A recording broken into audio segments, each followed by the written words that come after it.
The starship USS Meridian had been drifting in the Kepler belt for 6 days when Lieutenant Commander James Hartley spotted the derelict structure floating between two dying moons. It was massive. Ancient. Wrong in every way that mattered. "All stop," Captain Margaret Ellis ordered, gripping her armrest. "What are we looking at, Hartley?" "Unknown, ma'am." He leaned closer to his screen. "But those markings on the outer hull, they're carved. Hand-carved. Whatever built this did it with intention." The Meridian made contact with the Galactic Scholarly Council within the hour.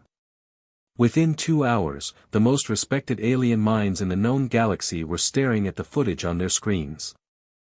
The holographic chamber filled with translucent bodies, tall, gray-skinned Valorians with 4 eyes, multi-limbed Thurak academics draped in ceremonial wraps, and the ancient Sarvathi, beings so old their species had forgotten what war felt like. Elder Zoran of the Sarvathi spoke first, his voice like gravel rolling down a mountain. "We have studied 9,000 civilizations across 4 galaxies. These markings follow no known linguistic pattern. No phonetic structure. No symbolic hierarchy." Professor Aleph of the Valorian Science Dome nodded all 4 of his eyes in agreement. "Random. Decorative, perhaps. Whoever carved these was not communicating. They were, as your species says, doodling." The chamber erupted in the alien equivalent of laughter, low hums and clicking sounds that echoed through the comms. James Hartley, sitting quietly in the corner of the observation deck, said nothing. He just stared at the markings on his screen. And slowly, very slowly, he smiled. After the council session ended, Captain Ellis found Hartley still at his console at 0200 hours, surrounded by coffee cups and handwritten notes on actual paper, something no alien aboard had ever seen a person do. "You should sleep," she said. "Not yet." He tapped his notepad. "Look at this, Captain. The spacing between symbols, it's not random. It repeats. Every 7th symbol, there's a slight gap. And these clusters here?" He circled 3 groups.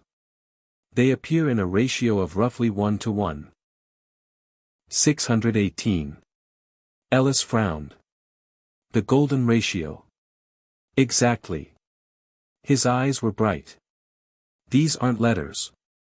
They're not words. They're numbers, Captain. A base 7 counting system, using geometric proportion as punctuation. Whoever built this ship counted differently than us, but they still counted." Ellis stared at the screen for a long moment. The council spent 4 hours and concluded nothing. Hartley shrugged. "The council doesn't count on their fingers. We do. Turns out that matters." The next morning, Hartley stood before the full council, a single human in a room full of beings who held 17 combined doctorates per individual on average. He pulled up his decoded sequence. "What you see here," he said calmly, "is a number. Specifically, it reads as the mathematical constant we call pi, 3.14159, expressed in base 7, with golden ratio spacing used as a decimal marker." Silence. Then Elder Zoran leaned forward, his massive frame casting a shadow across the chamber floor. "That is, impossible. Pi is a universal constant.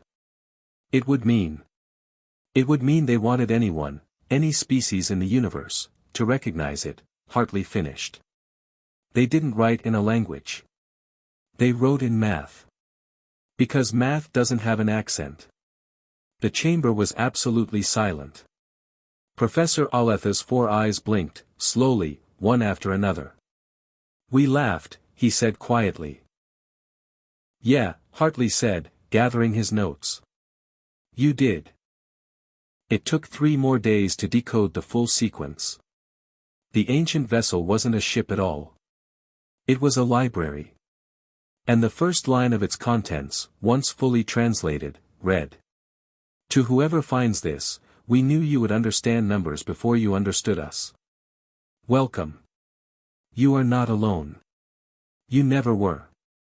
Captain Ellis read the words twice. Then she looked at Hartley.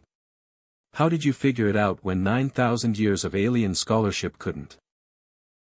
He picked up his coffee, took a slow sip, and said simply. We used to count on our fingers. Never really stopped.